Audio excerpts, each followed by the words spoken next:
আজকে রান্না করব ইলিশ মাছের মাথা দিয়ে পুঁইশাকের ঘন্ট। নিরামিষ পুঁইশাকের ঘন্ট মানে আলু, কুমড়ো, মিষ্টি আলু এসব দিয়ে নিরামিষ পুঁইশাকের ঘন্ট তো বেশ ভালোই লাগে। তো তার মধ্যে যদি দুটো ইলিশ মাছের মাথা অ্যাড করে দেওয়া যায়, তার স্বাদ 3 গুণ বেড়ে যায়।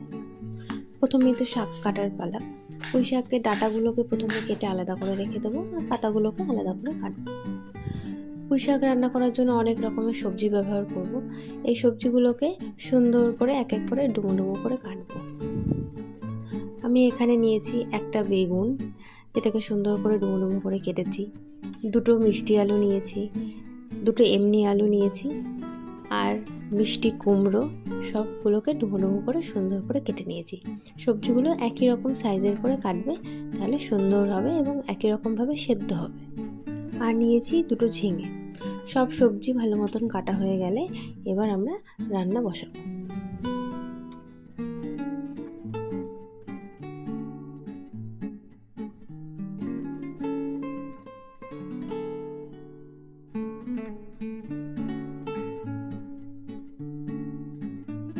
প্রথমেই কড়াইতে তেল গরম করে ইলিশ মাছের মাথা দুটোকে ভেজে তুলে রাখবো।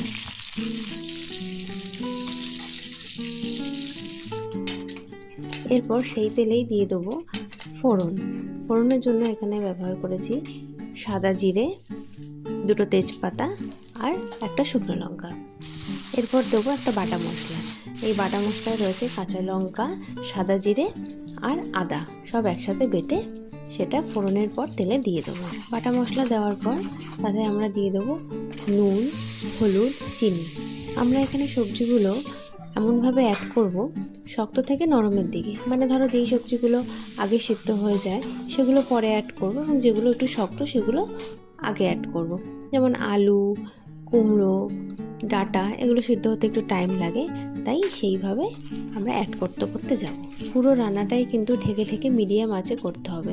এটা একটু সময় সাপেক্ষ রান্না, রান্নাটা হতে একটু টাইম লাগবে। পুঁইশাকের পাতা আর বেগুন অ্যাড করার আগে আমরা ভেজে রাখা মাছের মাথা দুটো দিয়ে খুন্তি দিয়ে একটু ভেঙে দেবো, ভেঙে তরকারির সাথে মিশিয়ে দেবো।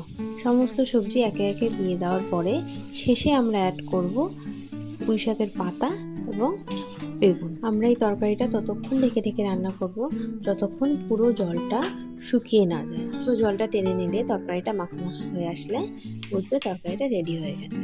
একটু ধৈর্য ধরে রান্নাটা করলে আশা করি ভালোই হবে। বাঙালিদের ঘন্ট, চচ্চড়ি এগুলো তো খুবই প্রিয়, তাই আশা করি ভালোই লাগবে সবার।